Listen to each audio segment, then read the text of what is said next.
একটা কথা আপনাদের বলি, অনেকে জানেন না, এই যে তিস্তার পানি বলেন, সবাই বলে চুক্তি কেন হলো না।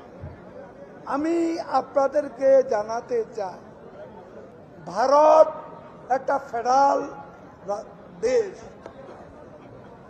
ফেডারেল রাষ্ট্র। ওখানে কেন্দ্রীয় সরকার ইচ্ছা করলে কোনো রাজ্য সরকারের অধীনে পানি অন্য দেশকে দিতে পারে না। এটা ভারতের সংবিধানে লেখা আছে। তাদের সংবিধান বলে কেন্দ্রীয় সরকার যদি ধরেন তিস্তার পানি, এর আগে গঙ্গার পানি দিত, পশ্চিমবঙ্গে জ্যোতি বসু সরকার ছিল, তাদের সম্মতি ছিল বলে আমরা গঙ্গার পানি বুঝে পেয়েছি। এটাও আপনাদের জানা দরকার। তিস্তার পানি মূল সমস্যা হচ্ছে পশ্চিমবঙ্গে মমতা ব্যানার্জি সরকার।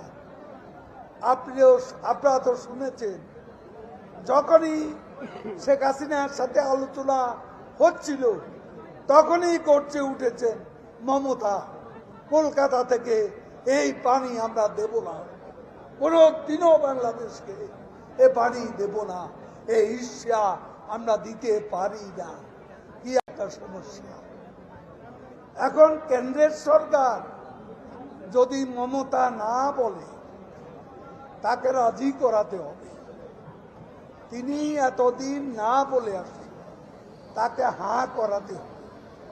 তা না হলে ভারতের সংবিধানে আমরা অ্যালাউ করে না যে আমাদের সাথে ভারত সরকার তাদের রাজ্যকে বাদ দিয়ে চুক্তি করবে, এই সুযোগ নেই। তাহলে বলতে পারেন গঙ্গা কেন হলো? গঙ্গায় পশ্চিমবঙ্গে সরকার প্রধান ছিলেন জ্যোতি বসু।